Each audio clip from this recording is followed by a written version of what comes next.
This is KIDY Fox San Angelo News at 9. And it starts now with Skylar Nichols. Good evening, I'm Skylar Nichols with your KIDY Fox San Angelo News at 9. The San Angelo Police Department arrested a man that was featured as their most wanted last Friday. Police arrested 33-year-old Robert Paradise after dispatchers received tips giving his location. He was wanted on 2 counts of arson, and he is now sitting in the Tom Green County Jail. Election day for the city is this Saturday, May the 12th. There are 2 candidates running in the police chief race. Here is part 2 of their interviews. What are all the issues that you're going to address or that you're wanting to address? Well, obviously, we want to continue to decrease crime. I'd like to see us get to about 50%. We're about to venture and start heightening our presence in the downtown area as more license requests go in with TABC. We've seen more people coming in the downtown area, and we want to increase the presence and increase the safety downtown. Our biggest issue is property crime. Since 2004, we've seen about a 41% decrease in property crime, which is great, don't get me wrong, but we have really focused on that over the last few years, and it's still a little higher than what I'd like.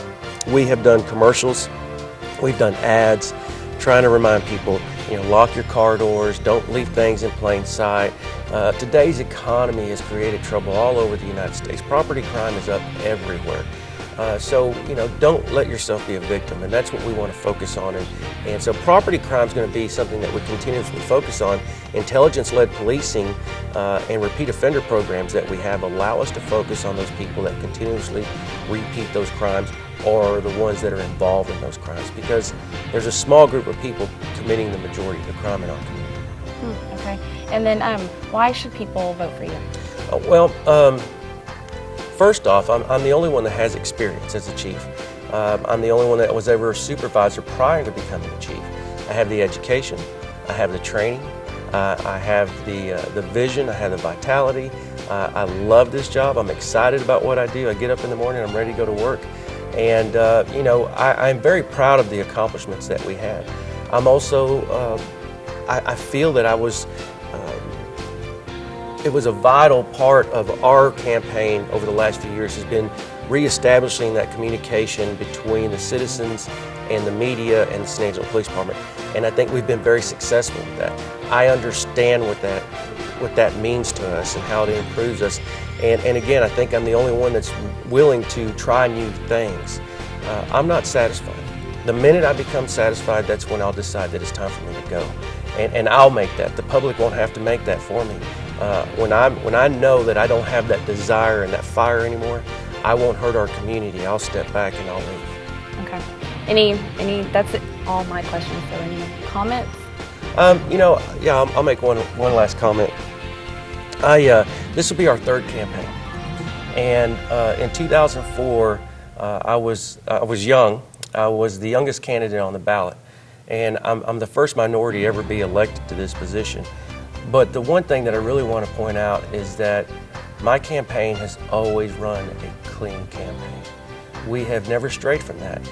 Despite whatever attacks we thought we were taking, despite whatever tactics any of my opponents ever used, we stayed away from that. And I think the citizens of San Angelo have always appreciated that.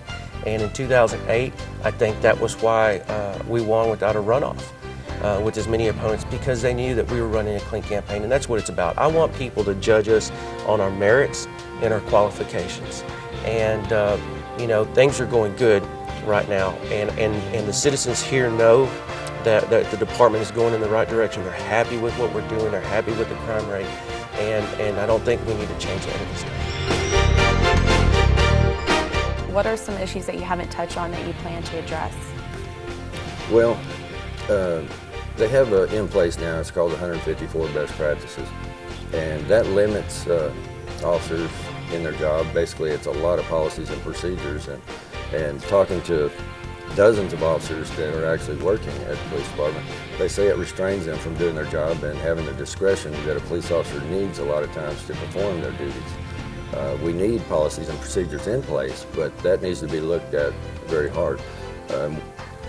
the issue about not having enough police officers on the street, our response time has gone to over 20 minutes per call.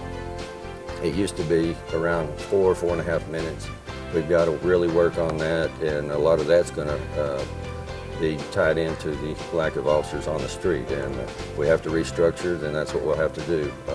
We don't want to disturb the inner workings of the police department so bad that we upset everyone, but we're going to have to reach our objectives should I be elected.